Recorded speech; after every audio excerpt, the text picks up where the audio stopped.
السلام ورحمة الله سبحان الله وبحمده عدد خلقه ورضا نفسه وزنة عرشه ومداد كلماته رضيت بالله ربا وبالإسلام دينا وبمحمد نبيا رسولا ربي زدني علما وارزقني ببركة والكرامة سلطان الأولياء سيدنا الشيخ عبد القادر الجيلاني وبشفاعة نبينا ومولانا محمد صلى الله عليه وسلم بإذن الله ورضا الله يا الله يا الله إنك على كل شيء قدير اقضي حاجاتي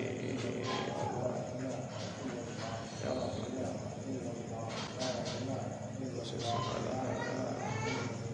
Imam As-Suyuti khususnya ala alim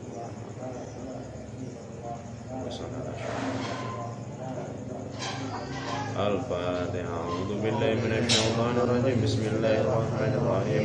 Alhamdulillahi rabbil alamin arrahmanir rahim maliki yaumiddin. Iyyaka na'budu wa iyyaka nasta'in ihdinas siratal mustaqim. Siratal ladzina an'amta 'alaihim ghairil maghdubi 'alaihim waladdallin. Alhamdulillah wasyukurillah wala haula wala quwata illa billah. Untuk malam hari ini kita lanjutkan kajian Ramadan, lanjut dari malam Rabu kemarin, yaitu berkenaan dengan dunia jin dan bulan Ramadan. Dengan harapan semoga dengan kajian ini yang berdasarkan pada Al-Quran, hadis, riwayat-riwayat yang melalui kitab yang disarah yaitu Luqtul Marjan fi Ahkamil Jan. Jadi dasar yang kita gunakan di sini, yang kita bahas, yang kita kaji adalah kitab Luqtul Marjan fi Ahkamil Jan dalam bentuk terjemahan yang ditulis oleh Imam As-Suyuti. Ya, semoga Allah senantiasa memberikan keberkahan kepada Imam Suyuti, diampuni dosanya dan berkah ilmunya untuk umat, ya, untuk umat Islam di seluruh dunia. Wabil khusus kita meminta barokahnya dari kitab-kitab ini, semoga kita nambah wawasan, nambah hasanah ilmu, terus kemudian kita dengan ilmu-ilmu yang kita miliki ini bisa menjadikan tambah dekat dengan Allah Subhanahu wa Ta'ala. Di pertemuan yang lalu kita sudah bahas tentang mukallafnya jin atau hukum kewajiban yang dijatuhkan kepada para jin, karena hakikat dasar jin adalah wa ma khalaqtul jinna wal insa illa liya'budun. Penciptaan jin ini adalah semata-mata untuk ibadah, sehingga jin itu juga mukallaf yang artinya terbebani kewajiban syariat seperti manusia. Jadi ada wajib sholat, wajib puasa, dan pekerjaan-pekerjaan lain yang sifatnya rukun Islam dan rukun iman. Melanjutkan kajian yang kemarin ya, kita bahas tentang asal muasal penciptaan jin. Kalau motif kenapa jin dan manusia diciptakan, motifnya adalah wa ma khalaqtul jinna illa liya'budun itu tadi. Nah, sekarang asal muasal, dari mana asal muasalnya jin? Ini banyak sekali di Al-Qur'an dijelaskan ya. Salah satunya adalah di surat Al-Hijr ayat 27 yang artinya Allah berfirman, dan kami telah menciptakan jin sebelum Adam dari api yang sangat panas. Terus kemudian di surat Ar-Rahman ayat 15, dan dia menciptakan jin dari nyala api. Allah berfirman mengisahkan tentang iblis di surat Al-A'raf, engkau ciptakan saya dari api sedangkan dia engkau ciptakan dari tanah. Ini salah satu ketika iblis disuruh sujud kepada Adam, iblis menolak karena merasa lebih dulu, lebih senior, dan merasa lebih tinggi derajatnya. Dengan kalimat menyatakan iblis adalah, engkau ciptakan aku dari api sedangkan dia, maksudnya dia itu Adam, engkau ciptakan dari tanah. Sehingga iblis menyatakan tidak mau menyembah makhluk, kaitannya seperti itu. Nah, di sini sedikit banyak orang saya baca, terus kemudian ada di artikel, terus kadang di-share di Facebook, terus kemudian ada sedikit ceramah orang menyatakan bahwa iblis itu alim banget.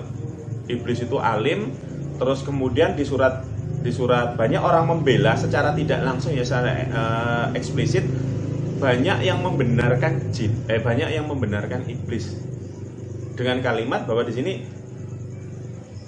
alasannya adalah iblis itu tidak mau menyembah, bukan menyembah, sujud ya, beda dengan menyembah. Alasan iblis tidak mau sujud kepada Adam karena sama-sama makhluk. Bagi iblis yang wajib disujudi itu adalah Allah saja, maka dia menolak. Sehingga di sini terjadi salah penafsiran, seolah-olah iblis itu benar.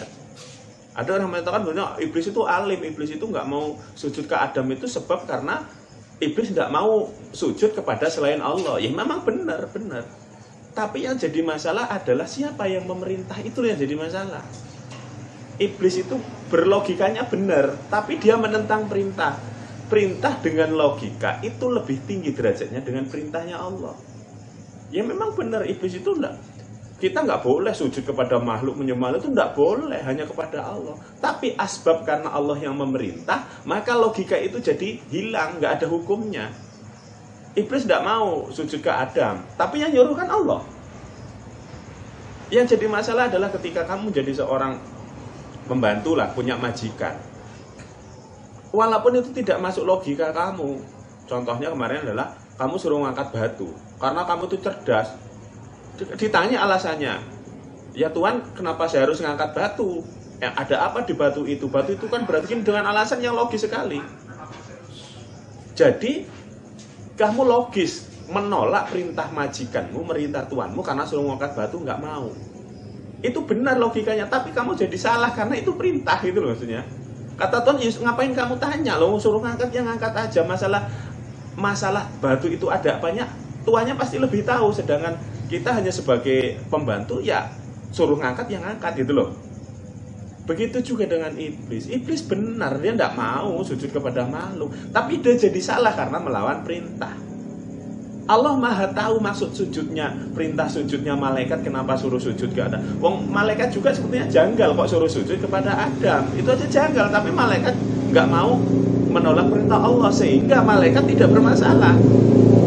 Karena Allah lebih tahu, gitu maksudnya. Allah itu lebih tahu maksud sujudnya itu apa.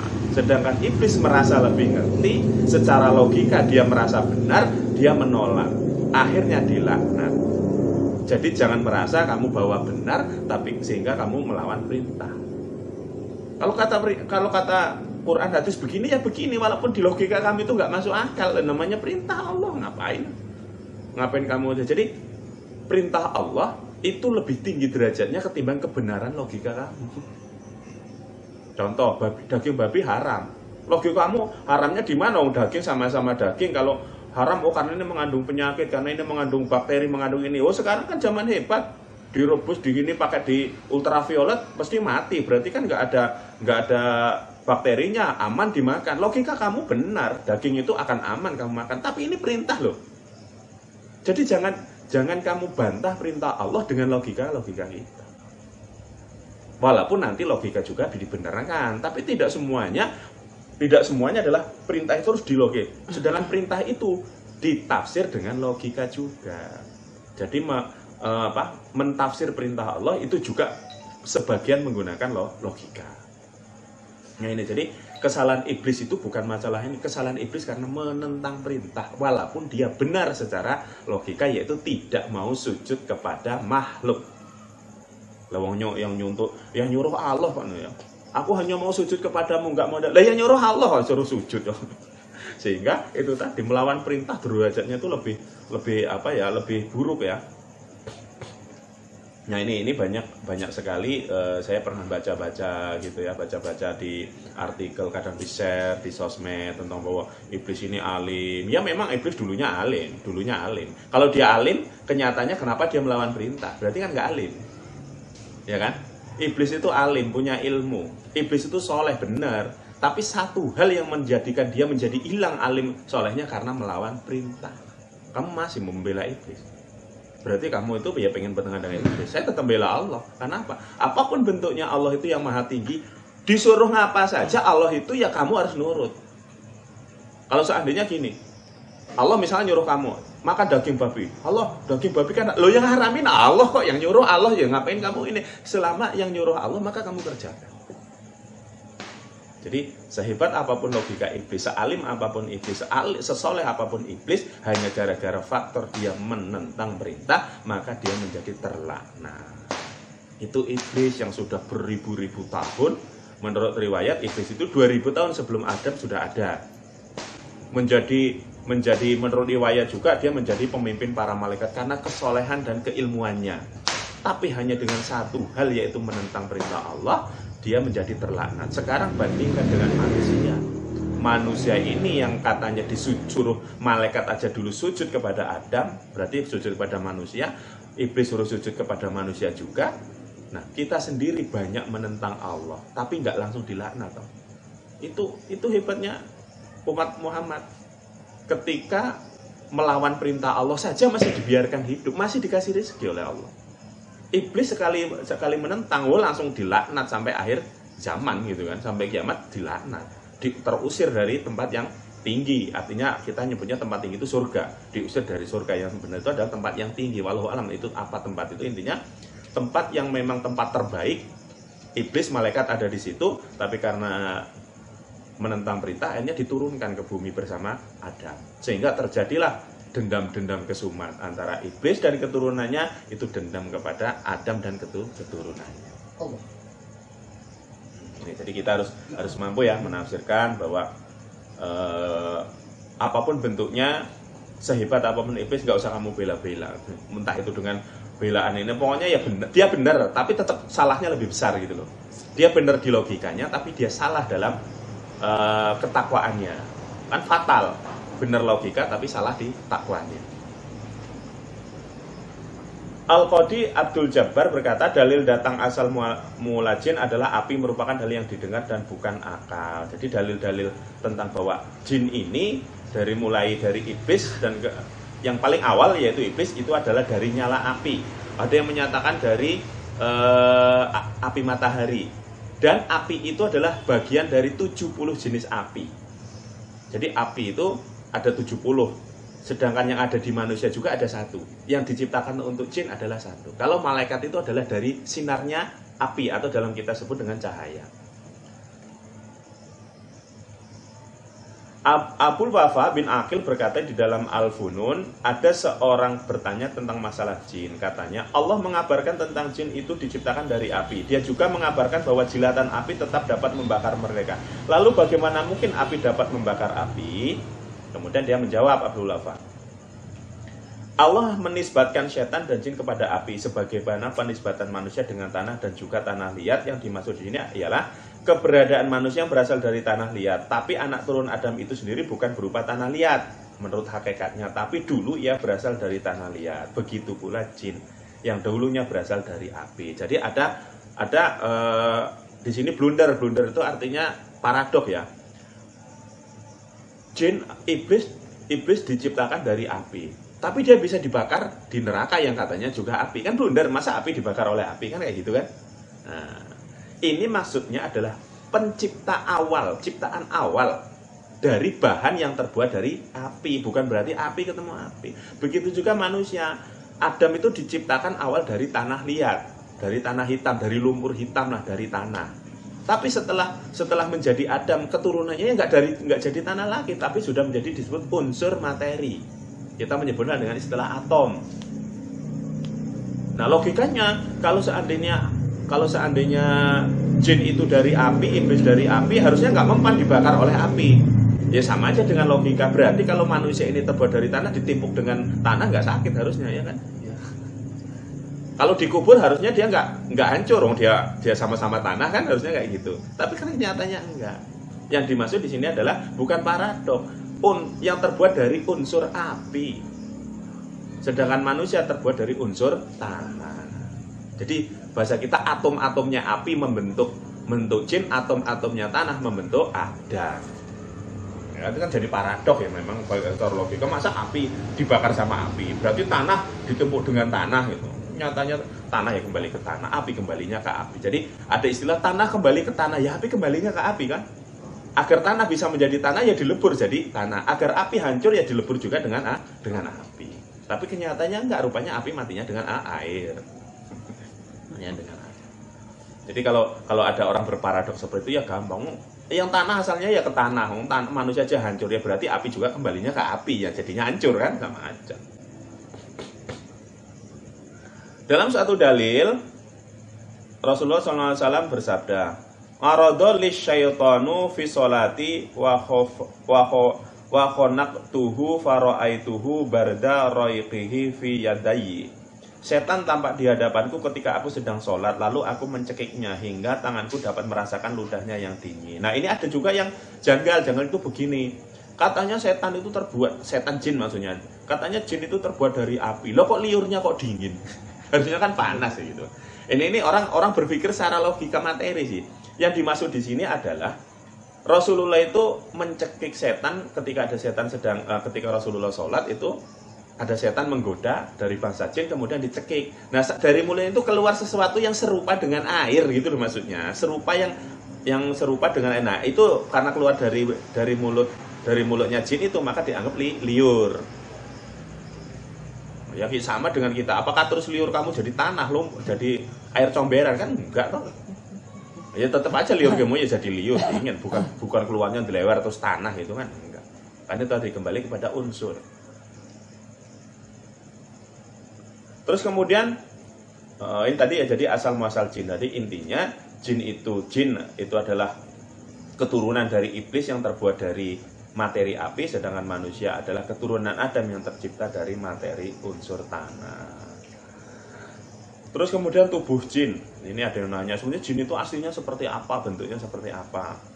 Postur tubuh jin. Al-Qadi Abu Ya'la Al-Fara berkata, jin merupakan bentuk yang dapat berubah-ubah dan sosok-sosok yang diserupakan. Ia bisa menjadi lembut dan kasar, sementara golongan dari orang-orang Mu'tazilah berpendapat jin memiliki tubuh yang lembut karena kelembutan itu kita tidak dapat melihatnya. Al-Qadi Abu Bakar berkata, siapa yang diberi kemampuan dapat melihat mereka, tentu dapat melihatnya. Sebab Allah sudah menciptakan kemampuan untuk melihat mereka. Dan siapa yang tidak diberi kemampuan ini, juga tidak dapat melihatnya. Yang pasti mereka memiliki tubuh yang berubah-ubah. Jadi, Al-Qadi Abu Ya'la ini dalam sebuah riwayat menyebutkan bahwa jin itu bisa berbentuk berubah-ubah kepada sosok-sosok yang diserupakan. Jadi intinya jin itu dapat menyerupai. Kenapa? Karena Allah memberikan kemampuan kepada para jin untuk bisa berubah. Berubah ini berarti menyerupai, bukan berubah bentuk, menyerupai. Atau dalam bahasa sekarang mengilusikan diri menjadi bentuk lain. Terus di sini ada namanya golongan Mu'tazilah. Ini golongan Mu'tazilah ini golongan yang keluar dari Islam ya menurut Ahlus Sunnah, bahwa Mu'tazilah ini adalah kelompok-kelompok yang memang memiliki pendapat yang keras. Orang-orang Mu'tazilah berpendapat bahwa mereka memiliki tubuh yang lembut dan halus sehingga sangat sulit untuk bisa dilihat. Tapi sebagian Al-Qadi Abu Bakar tadi berkata bahwa ada orang-orang yang memang diberi kemampuan untuk bisa melihat itu. Ada juga orang yang tidak diberi kemampuan untuk melihat itu. Terus juga ada kemampuan-kemampuan itu karena sebab pertolongan jin juga. Sehingga di sini banyak sekali dalam tafsir di surat Al-Jin, alimul ghaibi fala yudhiru alaihi ghaibihi ahada ila man irtada mirasul dan seterusnya. Itu dalam surat Jin itu berkata bahwa alimul ghaibi fala yudhiru alaihi ghaibihi, intinya adalah yang ghaib itu hanya Allah yang tahu. Kecuali diberikan kepada para nabi dan rasul.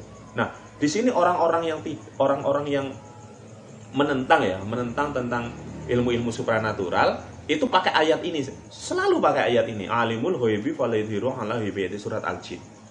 Itu lupa ayatnya berapa tapi bunyinya seperti itu. Jadi, intinya nggak mungkin ada orang itu bisa melihat jin karena di Al-Qur'an sudah jelas alimul ghaibi fala yudhiru, yang ghaib itu hanya Allah yang tahu. Kecuali diberikan kepada orang-orang yaitu para rasul dan nabi. Mereka ini mentafsirkan ini berdasarkan terjemah sih, nggak berdasarkan tafsir terus kemudian riwayat. Yang dimaksud dalam surah Al-Jin itu adalah alimul ghaibi ahada, itu maksudnya adalah perkara-perkara gaib. Termasuk pahala, dosa, nasib, ya kan?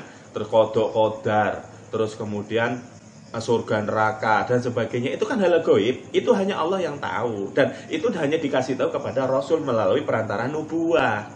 Sedangkan jin ini adalah makhluk, malaikat juga makhluk, ya, malaikat juga. Sehingga di sini sebagian ulama menyatakan bahwa jin itu tetap bisa dilihat oleh manusia, tapi dengan ada beberapa syarat sih. Nanti ada syarat-syarat, ada beberapa syarat atau ada beberapa sebab bisa terlihat. Bukan berarti jin ini nggak bisa dilihat oleh manusia. Nah, riwayat itu banyak, jin itu bisa dilihat itu banyak banget. Jadi kalau orang itu nggak membaca riwayat dari tabi'in ulama-ulama, langsung menggunakan alimul ghaibi falayhuru ghaibihi ahada gitu. Itu yang pasti dipakai. Nanti kalau ketemu orang-orang yang tidak senang dengan pembahasan supranatural spiritual tentang dunia jin, kamu jangan heran, pasti ayat itu nanti yang jadi senjatanya. Kamu bisa lihat jin, oh kamu ini termasuk bersekutu dengan setan gitu kan. Karena yang tahu gaib itu hanya Allah SWT. Padahal gaib maksudnya itu perkara gaib, bukan makhluk gaib dalam ayat ini. Sedangkan saya belum pernah ketemu bahwa jin itu adalah dianggap makhluk gaib, itu belum pernah ketemu dalilnya. Yang ada itu adalah dalil jin itu melihat dari tempat yang manusia tidak bisa melihatnya, sehingga itu dianggap gaib. Maksudnya al-jinu gaib, maksudnya jin itu gaib itu enggak gitu. Enggak ada. Maksudnya yang menyatakan bahwa jin itu makhluk gaib itu tuh saya belum ketemu dalil yang benar-benar langsung menyatakan bahwa itu gaib. Enggak. Yang ada adalah dalilnya jin dan sekutunya itu melihat dari tempat yang tidak dilihat dari manusia. Yang artinya jin itu adalah bersembunyi. Nah, kata bersembunyi ini orang nggak bisa ngelihat, maka disebut gaib. Sehingga jin itu dikategorikan makhluk gaib. Tapi kalau mau ditanya, itu tadi gaibnya di mana gitu loh maksudnya. Karena sebenarnya gini, mereka bersembunyi gitu loh maksudnya. Asbab disebut gaib karena mereka bersembunyi. Maka mampukah, sehingga ada pertanyaan, mampukah manusia bisa melihat jin? Kita kembali ke awal penciptaan, awal mula. Ya, tapi ini jangan dijadikan sebuah dalil yang bagi kamu ini saklek ya. Ini adalah pola pikir ya, hakikat yang dari saya sendiri yang berpikir itu begini. Ketika awal mula, ketika dikumpulkan antara malaikat, iblis dan Adam. Ketika Adam diciptakan, terus kemudian malaikat itu dalam Al-Baqarah itu sempat ada sedikit protes, kenapa harus menciptakan manusia yang akan melakukan kerusakan di bumi. Terus kemudian dibantah oleh Allah lebih tahu atas ciptaannya. Terus kemudian ketika itu malaikat disuruh sujud ke Adam. Sujud dalam arti menghormati. Ingat, sujudnya malaikat dan perintah sujudnya malaikat dengan iblis ke Adam itu sifat untuk menghormati, bukan mensujud menyembah. Ingat itu. Iblis salah tafsir bahwa yang dimaksud oleh Allah itu sujud untuk menghormati, bukan menyembah, yang menyamakan statusnya dengan Allah, itu enggak. Nah, akhirnya apa? Malaikat mau menyembah. Sebelum menyembah ya, Allah menguji dulu malaikat ini, karena malaikat itu tadi protes kenapa harus menciptakan itu gitu kan, menciptakan Adam dari tanah gitu kan, pada akhirnya nanti akan menjadikan kerusakan. Allah membantah bahwa apa yang dikatakan malaikat itu bahwa Allah lebih tahu tentang ciptaannya gitu loh. Allah lebih tahu.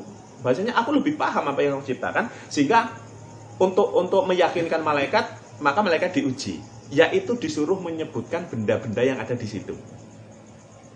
Jadi menurut riwayat itu ada hewan-hewan, ada benda-benda dan sebagainya. Akhirnya apa? Nyerah malaikat. Malaikat itu nyerah, enggak. Maksudnya itu malaikat itu nyerah, enggak bisa nyebutin benda-benda itu apa namanya, enggak bisa.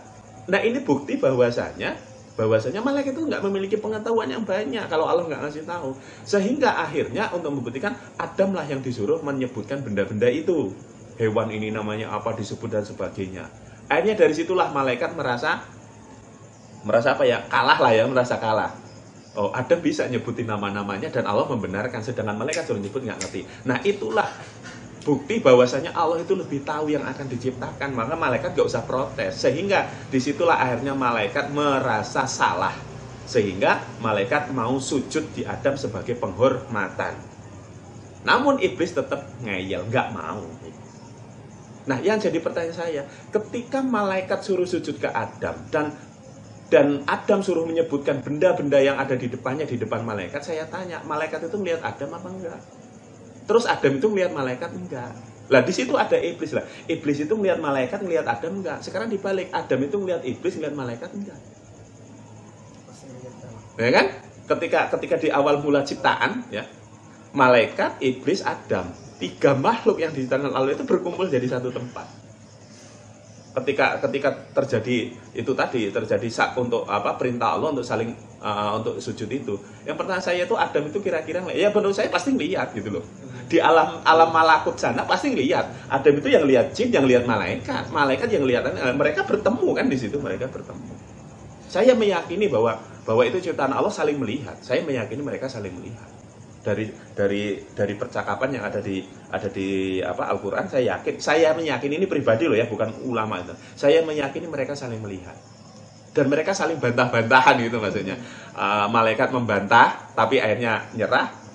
Iblis membantah, ngeyel tetap gitu ya. Akhirnya Adam tetap menuruti perintah Allah. Nah, ternyata pada dasarnya kita itu bisa melihat gitu loh. Pada dasarnya Adam bisa melihat malaikat dulunya. Terus kemudian ya Adam juga bisa melihat iblis. Mereka bertiga bisa saling melihat. Iblis, malaikat, Adam bisa saling melihat satu sama lain. Berarti pada dasarnya kita diciptakan bisa saling melihat.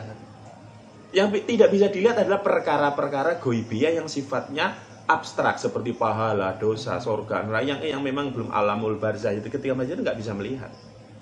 Tapi ketika sudah diturunkan di muka bumi ini, maka dibatasilah kemampuan-kemampuan Adam ketika di alam malakut. Kemampuan Adam di alam malakut terutama adalah kemampuan anak turunnya, bukan kemampuan Adamnya. Saya yakin Adam itu rasul kan. Adam itu sebagai nabi rasul masih memiliki kemampuan dari alam malakut, tapi keturunannya ya nggak mampu sampai di kita saat ini. Tapi keturunan Adam yang jadi rasul dan nabi juga masih memiliki kemampuan di alam malakut. Sampai muncul ada istilah, kalau tidak sebab karena dosa-dosa anak Adam, pasti perkara gaib itu bisa dilihat. Ternyata asbab kita, anak cucu Adam itu tidak mampu melihat perkara-perkara gaib atau tidak kasyaf, itu adalah dosa-dosanya. Saking banyak dosa-dosa. Sehingga dalam ilmu tarekat, dalam ilmu makrifat, orang-orang yang sudah bermakrifat yaitu membersihkan panca inderanya dari dosa-dosa, maka dia menjadi kasyaf. Apa itu kasyaf? Yaitu kemampuan-kemampuan yang diberikan Allah untuk bisa melihat perkara-perkara gaib. Ini jadi asbab utama kita nggak bisa melihat jin dengan mata seperti ini, tidak bisa melihat malaikat, tidak bisa melihat sesuatu di alam malakut, ya karena dosa-dosa kita. Dan itu juga untuk kebaikan manusia. Tidak mampu melihat alam gaib, tidak mampu melihat itu juga untuk kebaikan manusia kok. Saya itu malah kita gitu. Sebenarnya kita tuh sangat bersyukur. Harus kita syukuri bahwa kita itu tidak mampu melihat jin. Itu harus kita syukuri benar. Karena keburukan jin, kejahatan jin, kejorokan jin, kejelekan-kejelekan jin, kalau bisa kita lihat setiap hari sepertinya kita melihat manusia, nggak tenang itu manusia, benar, nggak tenang. Mau makan, lihat setan, mau ganggu, mau goda jin kita, udah berantem malah mau makan kan. Mau sholat, mau tidur, mau ke WC, mau semua kegiatan kita itu selalu didampingi oleh mereka untuk mengganggu kita. Ya kita nggak nyaman pasti hidupnya kan. Makanya syukuri bahwa kita itu tidak diberi kemampuan bisa melihat mereka. Itu harus disyukuri, alhamdulillah. Tapi ada orang-orang yang ngotot pengen melihat mereka. Berarti bagian dari orang yang tidak bersyukur gitu. Ngotot pengen bisa melihat alam gaib itu bahwa saya memang harusnya kita syukuri gitu kan. Harus kita syukuri nggak bisa melihat mereka. Sekali bisa melihat mereka, terbuka kemampuan kita ya akan menjadi langganan para jin dan setan untuk mengganggu kita.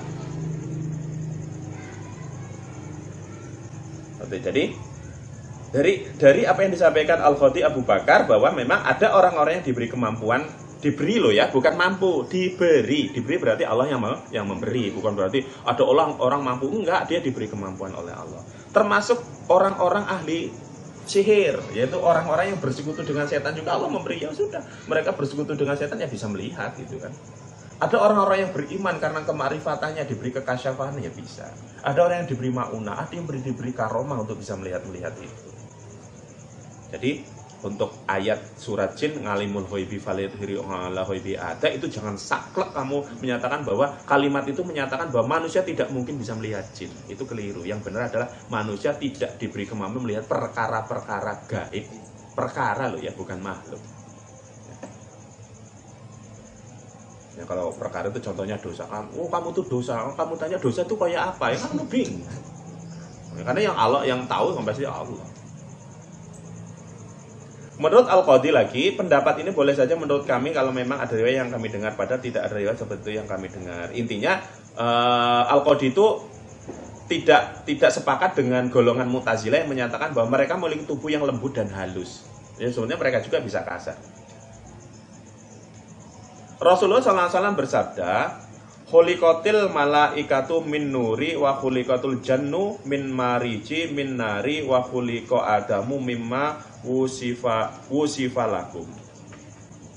Para malaikat diciptakan dari cahaya, jin diciptakan dari nyala api, dan Adam diciptakan dari apa yang disifatkan kepada kalian. Ini tentang penciptaan tadi.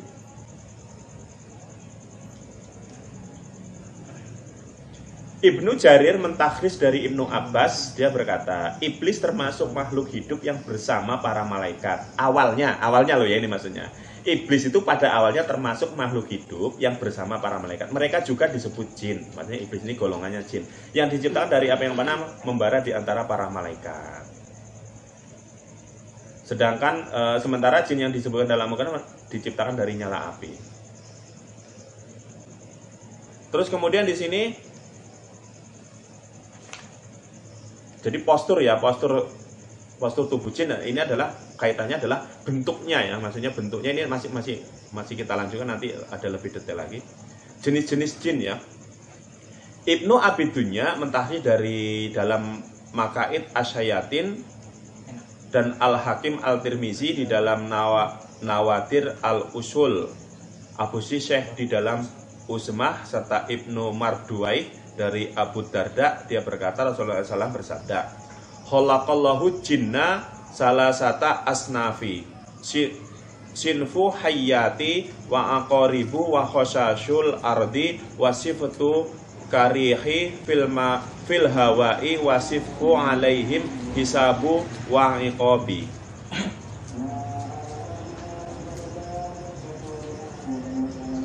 Ini adalah salah satu hadis yang dianggap doif ya. Hadis ini doif.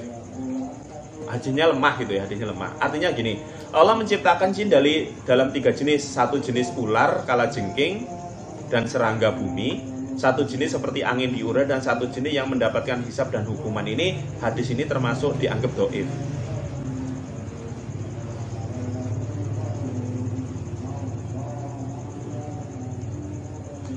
Terus di hadis lain disebutkan al-jinu salah satu asnafi fasinfu lahum aznahatu yatiruna biha fil hawai wasinfu hayati wa kilabi wasinfu yahilluna wa yudinuna. Jin itu ada 3 jenis. Satu jenis memiliki sayap dan dapat digunakan terbang di udara. Satu jenis berupa ular dan anjing. Satu jenis mengambil tempat tinggal dan bepergian. Nah, ini yang paling banyak dipakai ya. Ini dianggap, ini adalah hadis sahih dari Imam Tirmizi, Abu Daud, Ibnu Majah, dari Aisyah ya. Jadi intinya Rasulullah itu bersabda jin itu ada 3 jenis, yaitu jin yang melata, maksudnya itu jin yang bersayap, yaitu jin yang mampu terbang, yang hidupnya di udara, maksudnya di awang-awang. Yaitu hidup mereka itu di antara langit dan bumi, bahasanya mereka hidup di awang-awang, atau bahasa kita itu morokayangan. Jadi jin itu ada yang hidup di marakayangan dalam bahasa kita, dalam bahasa Arab adalah hidup di antara langit dan bumi. Terus kemudian ada jin yang berupa ular dan anjing, maksudnya ini walaupun di sini maksudnya adalah ular dan anjing, maksud dari ini adalah jin-jin yang menyerupai binatang di darat. Ini hanya mewakili ya ular. Terus kemudian satu jenis mengambil tempat tinggal dan berpergian, yaitu jenis-jenis jin yang memiliki tempat tinggal seperti kerajaan, desa, perkampungan, dan ada ya jin-jin namanya jin yang bepergian, artinya nomaden, pindah tempat, atau istilahnya kita dengan istilah ngampar. Jadi yang disahihkan tentang jenis jin ini ada 3, yaitu jin yang bersayap, jin yang melata atau yang hidup di darat seperti binatang, dan ada juga jenis jin yang bertempat tinggal atau bepergian. Abu Usman Sa'id bin Abbas Al-Razi mentakhrid dari Ibnu Abbas, dia berkata anjing itu termasuk jin, yaitu jenis jin yang paling lemah. Siapa yang dihampiri anjing yang meminta makanannya, maka hendaklah dia memberinya makan dan hendaklah dia menghalaunya. Jadi menurut riwayat ya dari Ibnu Abbas bahwa anjing itu termasuk jin, yaitu jenis jin yang paling lemah. Jadi ternyata anjing itu adalah jin yang paling lemah. Kalau ada orang sedang santai, duduk-duduk, ada anjing menghampiri, minta makan, kasih terus suruh pergi. Nah, ini jangan salah tafsir. Ini nanti salah tafsir kalau kamu nggak ngasih tafsir. Termasuk nanti ada onta, ada ular. Di hadis itu banyak disebutkan. Terus kemudian Abu Usman juga mentahris dari Abu Kilabah dari Nabi SAW bersabda, sekiranya anjing-anjing itu bukan merupakan umat, tentu aku sudah memerintahkan untuk membunuhnya. Tapi aku takut untuk membinasakan suatu umat. Karena itu bunuhlah sebagian anjing, yaitu setiap anjing yang berwarna hitam kelam, karena ia jenis jin anjing. 32. Ini adalah dianggap hadis sahih ya. Jadi intinya gini, Rasulullah itu kalau nggak mikir bahwa anjing itu bagian dari umat, maksudnya itu masuk dari hamba Allah, ciptaan Allah, ya sudah pasti Rasul pasti suruh merintahin memusnahkan anjing. Kenapa alasannya? Alasannya adalah karena anjing yang berwarna hitam ini adalah jenis jin dari yang menyerupai anjing. Nah ini hati-hati, ini salah lagi nanti kamu kalau nggak bisa ini. Rasulullah SAW sudah memberitahukan kepada kita bahwa lewatnya anjing hitam di hadapan kita dapat memotong sholat. Maksudnya itu ada anjing hitam itu bisa mengganggu sholat kita lewat di depan kita. Lalu ada yang bertanya kepada Rasulullah, bagaimana dengan anjing berwarna merah bercampur putih dan hitam? Maksudnya itu anjing yang bukan hitam campur-campur warnanya. Apa sih ini? Blorok ini ya. Beliau menjawab, anjing hitam adalah setan. Jin dapat berubah menjadi beberapa bentuk seperti bentuk manusia. Ingat, yang menyerupai loh maksudnya di sini. Bukan berubah jadi manusia, menyerupai manusia, menyerupai hewan piaraan, menyerupai ular, menyerupai kalajengking, unta, lembu, kambing, kuda, keledai, bagal. Bagal itu artinya kuda yang kawin sama keledai. Campuran itu, dan burung. Jadi ternyata jin itu mampu berubah menyerupai bentuk-bentuk hewan. Nah, saya terangkan ya tentang masalah anjing. Kalau kamu menghikmai tentang hadis anjing warna hitam ini sebagai jin, itu kamu nanti bahaya. Wah, saya ketemu anjing hitam, bunuh itu jin itu.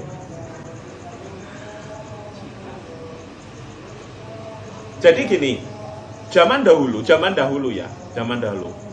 jin itu paling sering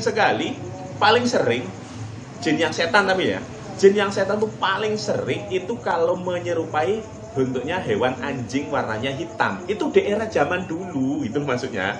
Di era zaman Rasul itu paling sering jin itu menyerupai bentuk anjing warnanya hitam. Sehingga menjadi mafhum, menjadi umum, menjadi masyhur. Kalau ada anjing warnanya hitam, itu bisa jadi perwujudan jin. Terus jangan kamu gunakan zaman sekarang. Zaman sekarang anjing hitam bener-bener anjing. Wah itu jin, kamu dimarah orang. Ini budaya era zaman Rasul begitu, jarang sekali ada anjing warna hitam, jarang. Rata-rata namanya anjing ya warnanya belang-belang atau warna yang putih atau warna kuning emas, maksudnya itu kuning-kuning abu gitulah. Ada abu-abu atau kekuning-kuningan. Nah, yang warna hitam itu sangat jarang, sehingga kalau ada anjing warnanya hitam itu menjadi umum, itu perbuatan dari setan, yaitu dari golongan jin yang jahat atau ifrit. Nah, kalau sekarang jangan kamu pakai ini nih, kamu menafsirkan sekarang, wah kamu gawat ini. Terus bisa juga bahwa anjing atau babi yang disebutkan di dalam jin itu adalah menyerupai bentuk sifat atau metafor, majas atau perumpamaan. Nanti ada dalil yang merupakan perumpamaan itu.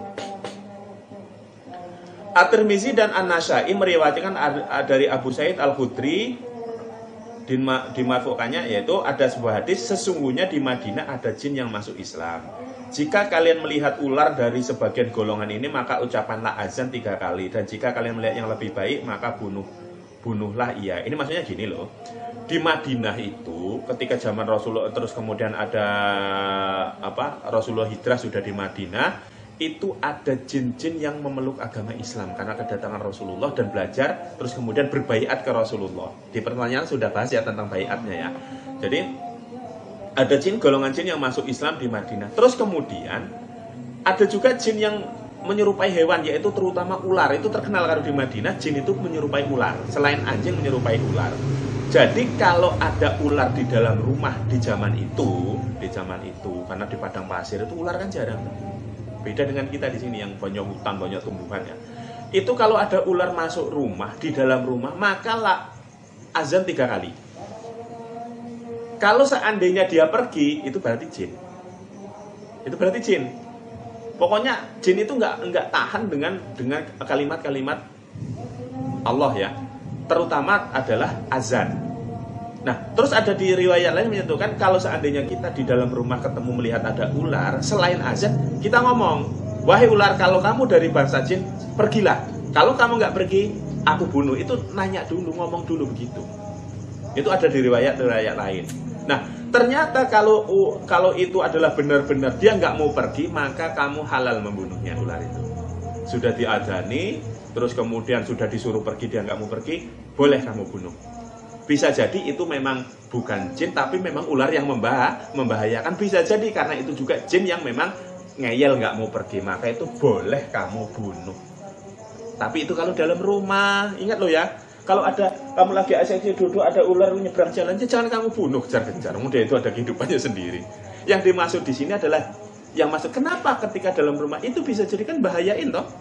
Tahu-tahu ada kobra masuk rumah, nggak kamu usir, itu makhluk Allah gitu. Lepas kamu tidur, kamu dicatek sikile, mati kamu kena bisa. Mungkin bisa anakmu, istrimu, keluargamu kan seperti itu. Maka Nabi menyuruhnya kalau itu dari bahasa jin maka adzanlah, karena jin tidak suka dengan mendengar azan. Atau kita bertanya atau memberitahu mereka bahwa kalau seandainya dia nggak mau pergi, maka kita akan membunuhnya.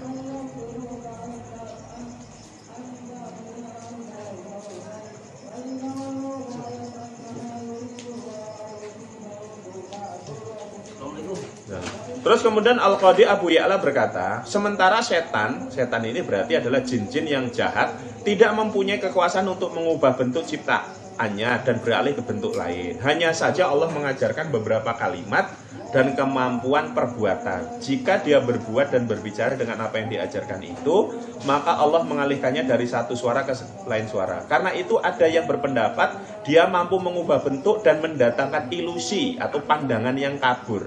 Dengan kata lain, dia memiliki kemampuan perkataan jika dia mengatakan melakukannya, sehingga Allah mengubahnya dari satu bentuk ke bentuk lain seperti yang biasa terjadi. Nah, ini maksudnya di sini begini.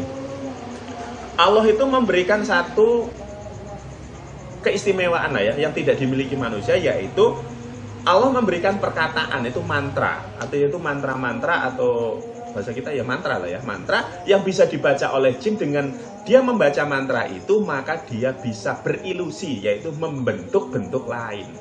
Misalkan jin ketika akan menggoda manusia, menakut-nakuti manusia, dia membaca sebuah mantra. Ya, jangan tanya mantranya apa lo ya. Jangan tanya mantranya apa. Nah, maka dia bisa berubah menjadi apa yang diinginkan. Ini karena memang Allah memberikannya loh. Bukan karena jin, wah itu istimewa. Enggak, Allah itu memang memberikan itu untuk bisa menggoda manusia. Ya sudah dikasih keistimewaan itu. Jadi nggak usah bedakan, nggak usah make upan dulu ya. Itu sehingga beda dengan manusia. Manusia itu kalau mau berubah bentuk, bukan asal kita ya kalau nggak operasi plastik atau kita bermake up. Tapi kalau jin nggak perlu make up, nggak usah operasi. Dia memiliki sebuah perkataan yang dalam bentuknya mantra yang dia baca, dia bisa berubah bentuk. Nah, hal ini juga terjadi ketika era di zaman Nabi Sulaiman. Ketika Nabi Sulaiman itu sedang di kamar mandi, cincin Nabi Sulaiman, Hot Sulaiman itu ditinggal kemudian dicuri oleh setan dari bangsa jin, kemudian membaca mantra, akhirnya jin itu berubah jadi bentuknya Nabi Sulaiman, berilusi menjadi bentuk Sulaiman, sehingga dikira yang tahu itu bahwa Nabi Sulaiman itu yaitu, sedangkan Nabi Sulaiman palsu ini menyatakan bahwa Sulaiman yang ada di kamar mandi adalah setan. Jadi dibalik, sehingga Nabi Sulaiman sendiri malah dipenjara gitu loh. Nah, sedangkan jin yang mencuri Hot Sulaiman, yaitu mencuri cincin Sulaiman, inilah kemudian membaca mantra-mantra sehingga dia bisa berubah wujud menjadi menyerupai Sulaiman dan duduk di istana. Akhirnya apa? Menebarkan fitnah. Fitnahnya apa? Fitnahnya adalah setan itu menaruh sebuah kitab sihir di dalam singgasananya Nabi Sulaiman. Terus kemudian ketika itu dia menyatakan bahwa Sulaiman itu bisa menguasai jin karena sebab dia memiliki sihir, padahal itu adalah tipu daya fitnah dari para jin. Jadi itu tadi, para jin itu diberi kemampuan bisa menyerupai bentuk-bentuk lain atau bermetamorfosis ke dalam bentuk lain dalam bentuk ilusi, itu adalah karena memang Allah yang memberikan kemampuan itu. Ya, bahasanya masa sih dikasih Allah mengizinkan iblis dengan anak turunnya untuk bisa menggoda manusia tapi nggak diberi keistimewaan kemampuan, kan ya susah. Kalau misalnya nggak bisa berubah bentuk gitu, mau menggoda manusia dalam bentuk aslinya udah ketahuan kamu setan, tonjok sisan gitu kan. Coba dia berubah bentuk ke bentuk-bentuk yang bisa menipu manusia gitu loh. Makanya dikasih keistimewaan itu. Tapi istimewa yang salah. Terus kemudian pendapat tentang perubahan bentuk malaikat juga sama halnya. Jadi malaikat juga diberi kemampuan yang mirip seperti jin tapi khusus untuk kebaikan, yaitu malaikat bisa mampu berubah bentuk ke bentuk lain, bermetamorfosis. Riwayatnya banyak. Ya. Contoh yang terkenal bahwa jin itu bisa menyerupai bentuk manusia. Contoh yang terkenal adalah dalam riwayat ketika Abu Hurairah menemui seorang tua yang mencuri tempat persediaan makanan. Jadi ada orang tua mencuri, ini kisah klasik ya, kalau kisahnya itu udah mahfum ya, sudah sangat terkenal lah kisah ini. Ketika Abu Hurairah itu menjaga di tempat persediaan makanan, ada orang tua datang ke situ mencuri, ketangkep dengan Abu Hurairah. Terus kemudian orang tua ini nyatakan bahwa dia orang miskin, orang fakir miskin yang nggak bisa makan, dia punya keluarga. Akhirnya Pak Abu Hurairah kasihan, akhirnya dikasihlah makanan itu, suruh bawa pulang. Lalu kemudian akhirnya dia menyampaikan ke Rasulullah. Apa kata Rasulullah? Bahwa orang tua itu adalah jin, orang tua adalah setan, dia akan kembali lagi. Benar, ketika esoknya Abu Hurairah nunggu di tempat gudang makanan, orang itu datang lagi. Nah, karena Abu Hurairah itu sudah dikasih tahu Rasulullah bahwa itu adalah setan, maka dia tidak mau ngasih dan dia menyatakan bahwa dia jin. Akhirnya apa? Jin itu mengaku bahwa dia golongan setan. Nah, agar jin ini tidak ditangkap, ya, orang tua ini karena sudah ketahuan bahwa dia adalah golongan jin yang menyerupai manusia, akhirnya apa? Abu Hurairah menangkapnya, mau dibawa ke Rasulullah. Nah, akhirnya jin ini ketakutan. Ketika dia takut, akhirnya dia itu nyogoklah ke Abu Hurairah dengan cara begini. Dia akan mengajarkan bahwa aku akan mengajarkan di mana bila kamu membaca ini, maka kami tidak mampu mendekatimu atau kami tidak akan mau mendekatimu. Apa kata Abu Hurairah? Yaitu sebelum tidur membaca ayatul kursi. Nah, akhirnya apa? Dilepas oleh Abu Hurairah. Kemudian Abu Hurairah lapor lagi ke Rasulullah, menceritakan bahwa ketika ditangkap mau dihadapkan ke Rasulullah, dia ngasih suatu rahasia bagaimana agar bisa mengusir para jin ketika kita sedang tidur ataupun tidak tidur, yaitu dengan cara membaca ayat kursi. Apa kata Rasulullah? Yang dikatakan jin itu benar. Maksudnya jin itu ngasih tahu B itu memang benar.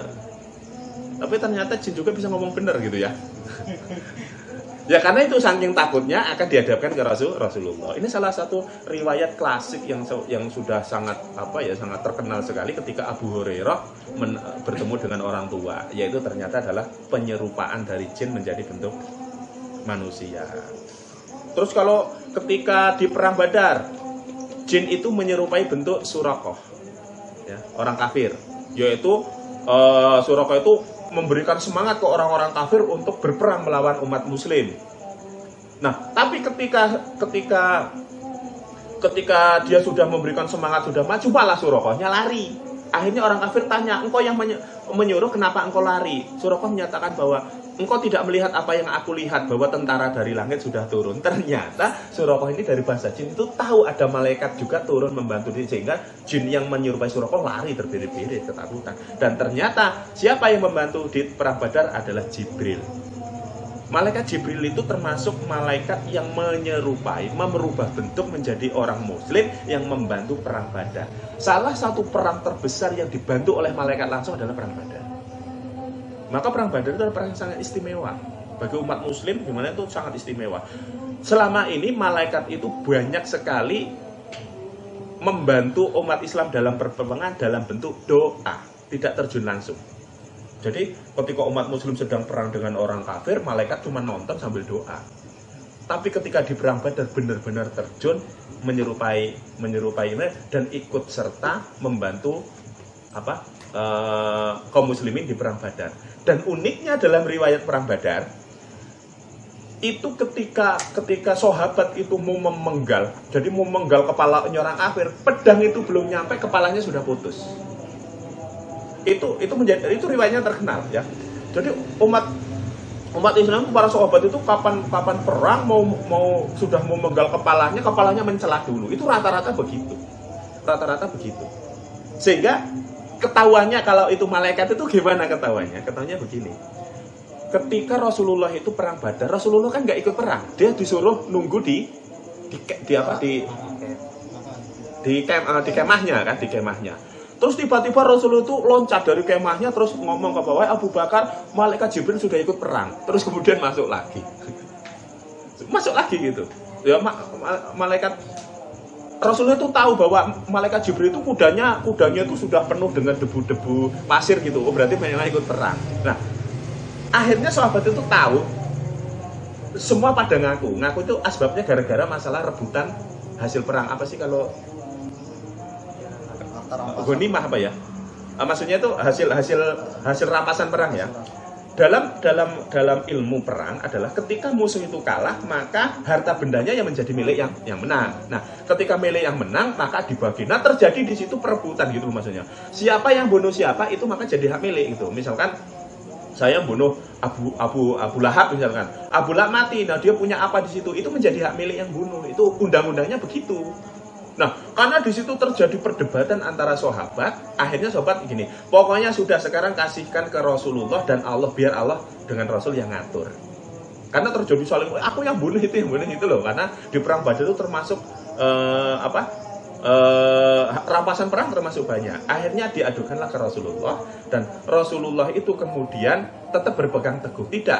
Dia tidak akan memberikan itu kecuali menggunakan hukum yang lama, yaitu siapa yang membunuh si A, maka ya dia dapat hartanya yang mati itu.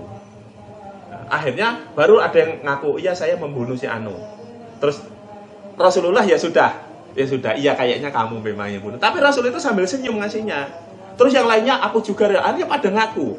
Nah, hanya senyumnya Rasulullah ini yang jadi tanda tanya, ngasihnya kok pakai senyum. Iya, ya sepertinya kamu memang yang bunuh gitu. Nah, akhirnya ceritalah sahabat itu cerita begini. Ketika kami ini sedang mau membunuh orang kafir, ternyata kepala mereka itu sudah putus duluan pedang kami. Nah, Rasulullah itu senyumnya itu gitu maksudnya. Ternyata yang bunuh itu bukan kalian gitu maksudnya. Yang membunuh itu malaikat gitu loh maksudnya. Kok ngaku-ngaku bahasanya. Makanya Rasulullah itu senyumnya apa? Lah yang bunuh malaikat kok kamu yang ngaku, itu senyumnya. Tapi kan itu tadi Rasulullah tetap sayang kepada sahabat, ya tetap dikasih, enggak dikasih, woi malaikat Jibril jatahmu ini, itu enggak kayak gitu, malaikat enggak begitu. Jadi Rasulullah itu tersenyum, sebetulnya tahu Rasul yang membunuh orang kafir, yang memenggal kepalanya itu adalah malaikat. Tapi diakui oleh sahabatnya karena pedangnya sudah mau ke depannya, palanya putus. Ya sudah oleh Rasul, ya sudah untuk kamu. Tapi senyum, nah senyumnya ini kan jadi tanda tanya gitu loh. Enggak seperti biasanya. Ya, senyumnya Rasulullah karena dianggap unik, lucu. Nah, sahabat loh bang, yang menggal kepalanya malaikat, kok kamu yang ngaku, itu yang membuat Rasulullah. Tapi Rasulullah tetap memberikan rampasan perang dibagi kepada para sahabat. Nah, ini adalah contoh ya bahwa di perang Badar juga jin itu juga menyerupai orang kafir yang disebut adalah Suraqah. Terus kemudian dari pihak Rasulullah, malaikatlah yang menyerupai, sehingga malaikat ikut membantu. Jadi menurut sepanjang sejarah perang umat muslim adalah malaikat membantu ketika di perang Badar. Dan jin itu ketakutan ketika melihat malaikat turun dari langit, turun ke bumi ingin membantu, maka Suraqah itu lari terbirit-birit karena dia jin. Kalau Suraqah asli nggak bisa ngelihat karena dia jin, dia bisa ngelihat malaikat, maka lari ketakutan, sudah pasti kalah gitu loh maksudnya. Sudah pasti kalah. Damage-nya lebih kuat.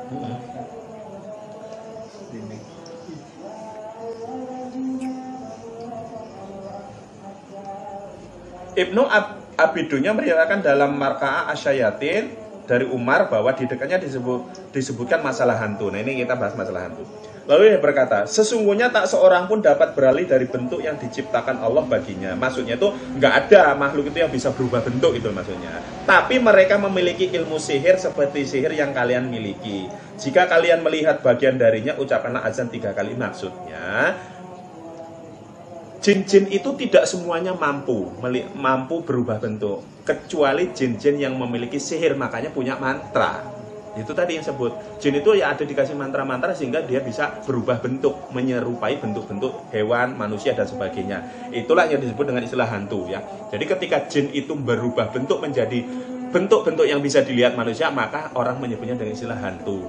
Hantu dari zaman Rasul sudah ada, istilah hantu ini sudah ada. Jadi ternyata ini adalah sihir-sihir dari para jin. Dia juga meriwayatkan dari Ubaid bin Umair, dia berkata Rasulullah SAW pernah ditanya tentang hantu.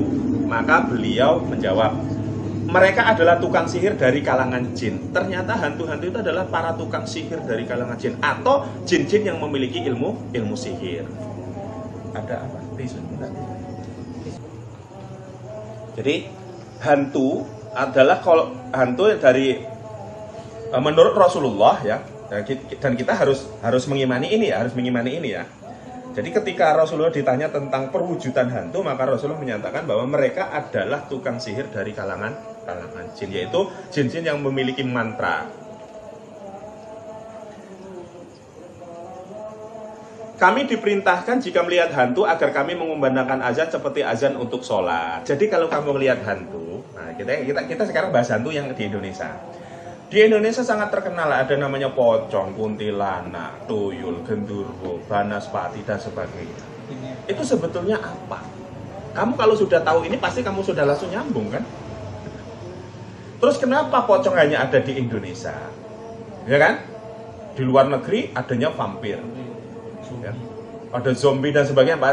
Kenapa? Jin itu mengikuti pola yang dibentuk oleh manusia. Apa yang ditakuti manusia, maka dia mengikuti apa yang membentuk apa yang ditakuti manusia. Terus apa yang paling umum adatnya manusia di situ ya diikuti oleh, itu menjadi adatnya para jin. Orang mati kalau di Arab, di Indonesia orang muslim itu dikafani. Maka agar menakut-nakuti hantu ini, maka jin tahu di Indonesia itu menjadi mafhum kalau orang meninggal, kalau orang mati biar bisa menakut-nakuti adalah bentuknya pocong. Maka para jin-jin yang memiliki sihir ini merubah bentuk menjadi pocong. Terus kalau kunti gimana ya? Kunti ya. Kunti itu kan hanya sebutan.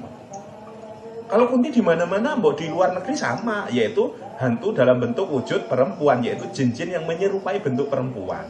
Ada yang bawa anak dan sebagainya, sundel bolong, itu karena mindset kebiasaan yang ditakuti di suatu tempat, maka jin akan mengikuti polanya itu. Maka ya jangan heran, kamu sekarang jangan heran, kok pocong cuma ada di Indonesia, ya karena kebiasaannya kayak gitu, ditakuti di sini itu, maka jin akan mengikuti polanya manusia. Di Thailand juga ada bentuknya lain, ya kan? Di Cina bentuknya lain, di Amerika semua, di Meksiko, di mana punya mereka. Di Arab juga sama, mereka biasa menyerupai bentuk orang mati, itu biasa. Dan ini dilakukan oleh para tukang sihir dari golongan jin atau jin-jin yang memiliki mantra-mantra sihir, sehingga dia mampu mengilusikan diri menjadi bentuk yang ditakuti oleh manusia.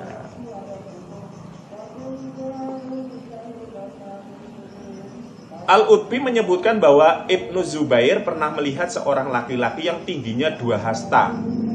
2 hasta itu segini loh, satu lengan ini, berarti 2 lengan, pendek ya berarti kan. 2 hasta di leher unta. Jadi dia ketika Ibnu Zubair itu naik onta, tiba-tiba di ontanya itu ada orang duduk di leher ontanya. Orangnya kecil itu, pendek loh, cebol, sekitar 2 hasta. Lalu kemudian Ibnu Zubair berkata, "Siapa kamu?" Lalu dia menjawab, "Izib. Apakah kamu termasuk jin?" Lalu seketika ia memukulnya dengan sebatang ranting hingga ia lari. Ternyata ada jin yang menyerupai orang cebol duduk di leher unta yang dikendarai adalah Ibnu Zubair. Kemudian ditanya, "Siapa? Kamu siapa?" "Izib," namanya, ternyata Izib. Namanya Izib, akhirnya dipukul. Dia tahu itu jin, dipukul hanya lari ketakutan.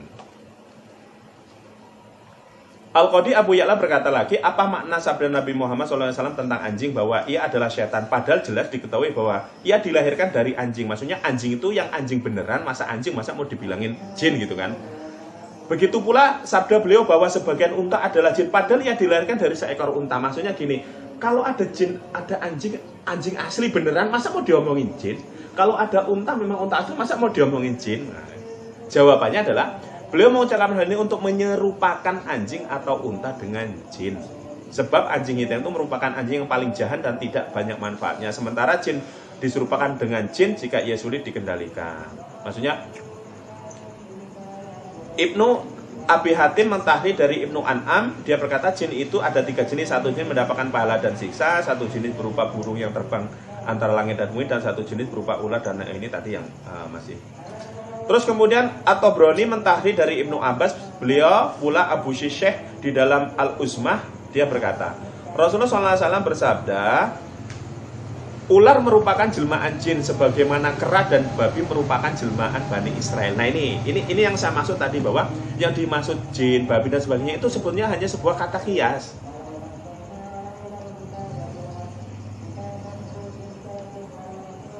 Jadi hadis ini hadis disahihkan ya. Di takhrir dalam Imam Ahmad Asyuyuti menyebut di dalam Al-Jami' Al-Asahir hadis nomor 3871 dan dia mensahihkan. Jadi ular merupakan jelmaan jin sebagaimana kera dan babi merupakan jelmaan Bani Israel. Masa kamu terus mikir gini, oh berarti kera itu wong Israel, gitu kan? Babi berarti wong Israel. Bukan itu maksudnya. Cara bahasnya itu kan kayak itu. Jadi yang dimaksud ular merupakan jelmaan jin, ada ular-ular yang memang suka menjelma jin, atau ada jin yang memang memiliki sifat-sifat seperti ular. Terus kemudian sebagaimana kera dan babi merupakan jelmaan Bani Israel. Maksudnya adalah sifat kera dan sifat babi merupakan sifatnya orang Israel. Maksudnya gitu. Jangan kalau ngomong babi Israel, kera Israel, gitu. Ya, itulah makanya bahayanya ya. Bahayanya membaca hadis Quran itu kalau nggak ngerti metafor majasnya, nggak ngerti kiasnya, ya kayak gini nanti kamu mensifatinya beneran seperti terjemahnya. Jadi ular, anjing, terus kemudian unta itu sebenarnya hanya merupakan. Jadi tidak semua anjing dalam hadis ini, unta itu semuanya jin itu tidak. Hanya ada hal-hal tertentu, jenis-jenis tertentu. Terus kemudian bentuk yang sebenarnya itu sebenarnya gimana sih jin itu? Yang aslinya itu, asli bentuknya jin itu seperti apa? Ya ini sebenarnya rahasia Allah ya, rahasia. Sedangkan manusia itu banyak sekali hanya melihat perubahannya, bukan bentuk aslinya. Ya perubahan ini bagi pandangan saya pribadi ya, dari berbagai dari pengalaman saya dan dari beberapa buku-buku ya, terus terjemahan kita yang baca, bahwa pada dasarnya jin itu sebetulnya nggak jauh-jauh bentuknya dengan manusia sih sebetulnya. Tapi ada juga yang jin dilahirkan dalam bentuk hewan. Bentuknya menyerupai hewan. Ada setengah hewan, setengah manusia. Ada yang memang bentuknya mirip seperti manusia. Terus ada yang lebih jelek lagi bentuknya. Jadi bisa jadi bentuk asli jin itu bisa seperti hewan, bisa seperti mirip manusia, atau bisa gabungan keduanya, yaitu yang berbadan hewan tapi muka manusia, itu ada juga seperti itu. Tapi jin itu lebih banyak yang dilihat manusia adalah perubahannya, bukan bentuk aslinya. Terus ciri-ciri, salah satu ciri khas menurut riwayat ini dari zaman dulu, ciri-ciri utama adalah jin itu mau merubah bentuk apa, itu kupingnya lancip, kayak kuping kucing. Bentuk kupingnya itu lancip. Jadi jin-jin yang menyerupai bentuk apapun itu dia kupingnya lancip, nggak kayak manusia. Kuping manusia itu kan bulat. Lah untung kamu bulat kan, kalau lancip. Semua hewan itu rata-rata kupingnya lancip toh. Itu sama seperti kupingnya para jin. Ini jadi ujung telinga ini, daun telinganya itu lancip. Itu ciri-ciri umumnya. Ya, jadi telinganya lancip.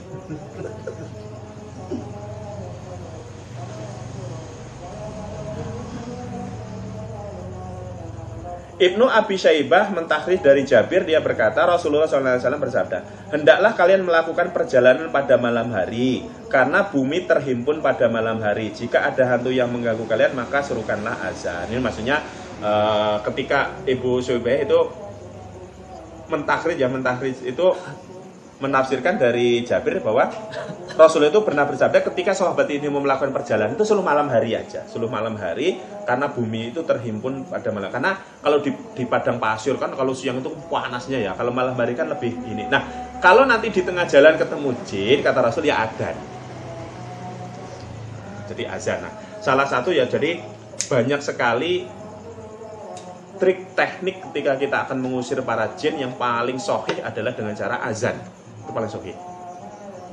Azan terus kemudian membaca surat-surat Al-Quran seperti Ayatul Kursi. Tapi yang paling banyak adalah suruh azan. Nah, tapi ya kamu juga hati-hati.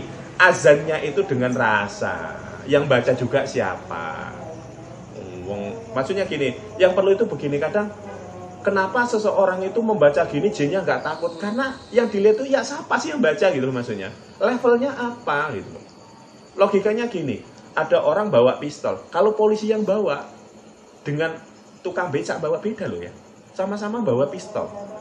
Mungkin kamu lebih takut polisi ketimbang tukang becak gitu loh. Artinya apa? Ada level tertentu gitu maksudnya. Jadi jin itu takut tidak takut dengan apa yang kamu baca itu dilihat kamu itu seperti apa levelnya. Kadang ada ketemu di jalan kunti dibacain Allahumma barik lana rajak tanawain ada bener dia malah cekikian gitu. Dibacain Ayatul Kursi malah diem aja nggak takut.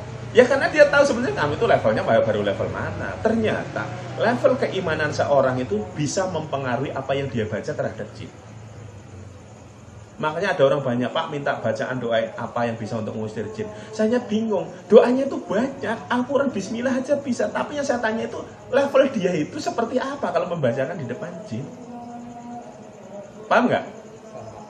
Jadi ada orang minta amalan untuk ngusir jin, mengajar sihir dan sebagainya. Ya semua di Al-Quran itu bisa dilakukan. Bahkan cuma Fatihah aja bisa. Hanya masalahnya adalah status kita, level keimanan kita itu sejauh mana untuk bisa menjadikan bacaan itu adalah menjadi yang bacaan-bacaan yang mempan untuk mereka gitu loh. Bisa jadi yang kita baca tidak mempan asbab karena memang keimanan kita itu keimanan rendah. Kita kurang dekat dengan Allah. Kita masih banyak sekali kesalahan daripada kebaikannya. Masih lebih besar dosanya ketimbang pahalanya. Bisa jadi itu yang menjadikan asbab bacaan-bacaan kita tidak berpengaruh kepada para jin. Itu kembali pada level diri kita sendiri. Jangan cuma kamu terpaku pada amalan ini, bacaan ini bisa ngusir ini, bisa ngusir itu. Itu belum tentu. Rasul itu sudah ngajar, bahkan hanya sekedar azan saja udah bisa membuat para jin setan itu lari terbirit-birit. Lah kita enggak. Ketemu kunti pocong di sana adzan langsung. Habis gitu bareng melek, wah hilang rupanya di belakang. Ayo mam katanya mau sholat gitu. Kacau itu malah sepocongnya mau jadi makmum. Ayo komat gitu kan. Bahkan Rasulullah juga ngajarin kalau ada angin ribut, angin topan, hujan deras itu ya suruh azan juga kan, suruh azan. Jadi itu tadi banyak sekali orang yang pengen punya dapat amalan begini begitu, bacaan ini begitu, yang untuk mengusir ini mengusir itu, tapi kenyataannya sudah dilakukan kok nggak ngaruh sama sekali. Coba baca kepada diri sendiri, siapa sih kita? Kita tuh menghadapi jin setan itu, jin setan bisa menilai kita sejauh mana keimanan kita. Melalui apa? Melalui cahaya di dalam tubuh kita. Tubuhnya orang beriman cahayanya beda. Cahayanya ahli maksiat itu beda. Jin bisa merasakan itu. Kita nggak bisa melihat, tapi jin bisa melihat itu. Makanya siapa yang baca Allah kamu orang kesurupan dibacain apa nggak mempan. Lah orang itu yang nyurup di dalam itu jin, levelmu itu apa gitu loh maksudnya. Malah untuk mengedonkan kamu baca Ayatul Kursi dia ngikut. Malah ngoreksi, woi masalah bacaanmu, malah ngoreksi kan. Itu tadi level kita yang masih terlalu rendah. Bisa jadi bukan jin lebih tinggi loh, maksudnya level kita itu rendah dalam arti keimanan, keyakinan, ketawaduan kita, keistimewaangan kita ke Allah, sehingga itu menjadi sedikit kurang bisa naik, menjadi tersambung ke Allah loh. Jadi doa-doa kita, bacaan-bacaan kita itu nggak nyambung ke atas. Jadi nggak mempengaruhi mereka. Bukan berarti bacaan kita itu mempengaruhi mereka, itu enggak. Nyambung dulu ke atas, baru dari atas nanti turun gitu loh maksudnya.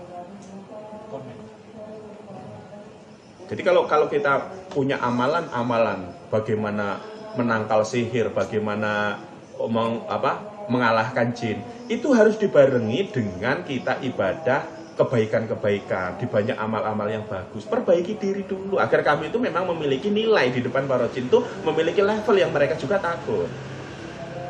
Kecuali ilmu hitam, maksudnya gini. Ada orang nggak pernah sholat tapi dia ditakuti jin. Bisa jadi yang ditakuti bukan orangnya. Siapa? Hodamnya. Nanti akan kita bahas di bab tentang Qorin dan Hodam. Nanti ada mungkin di pertemuan yang akan datang kita bahas Qorin dan Hodam ya. Bagaimana Hodam itu mempengaruhi orang. Terus bagaimana ada orang nggak sholat, nggak punya amalan, cuma baca mantra, tapi jin takut. Itu takutnya kepada siapa? Nanti akan kita bahas. Ada orang nggak punya Hodam karena keyakinan keimanannya, dia membaca aura tubuhnya, cahayanya nurani, hanya jinnya takut. Nah itu ternyata semua itu kembali kepada diri kita sendiri. Kita juga setiap hari itu diterpa oleh berbagai macam setan jin itu terus. Mulai dari tidur kita, makan kita, di kamar mandi kita, kerja kita, sholat kita, semua tiap hari itu dikerubuti oleh para jin setan untuk mengganggu kita. Kenyataannya kamu menjadi orang biasa saja, nggak kerasa gitu kan. Oke ya, untuk kajian bagian kedua tentang masalah alamul jin di bulan Ramadan ini kita lanjutkan di bagian ketiga di pertemuan yang akan datang. Semoga apa yang ditulis oleh Imam Asyuyuti dalam kitab Luhtul Marjan fi Ahkamil Jan ini bisa menjadi referensi untuk kita, menjadi wawasan kita, pengetahuan kita untuk memahami jin dari riwayat-riwayat yang benar. Mengambil kesimpulan dalam memahami dunia jin, ada dalilnya, ada riwayatnya, ada contoh-contohnya di masa lalu yang dari mulai sahabat sehingga tabi'in dan ulama-ulama. Jadi bukan karena kita melihat dunia jin berdasarkan mata kita sendiri. Kita harus menyandarkan ini sehingga kita itu dalam mengambil kesimpulan dalam masalah dunia perjinan itu kita tidak jauh dari Al-Quran dan hadis. Yang sekarang itu banyak sekali orang itu mentahrif, menafsirkan apa yang dilihat dunia jin itu banyak sekali keluar dari kaidah-kaidah tentang ilmu-ilmu agama. Nah, kita sebagai orang muslim yang saya mengajarkan kalian tentang spiritual dasarnya Al-Quran hadis, pegang ini. Pegang tentang apa pemahaman ini adalah ada dasar-dasarnya. Ya insya Allah ini ada manfaatnya dan semoga Imam Asyuyuti ini juga mendapat barokah dari ilmu-ilmu yang ditulis dari kitab-kitabnya ini. Barokah untuk Imam Asyuyuti, barokah juga untuk yang mempelajarinya. Akhirul kalam, wabillahi taufiq hidayah. Assalamualaikum warahmatullahi wabarakatuh. Waalaikumsalam warahmatullahi wabarakatuh.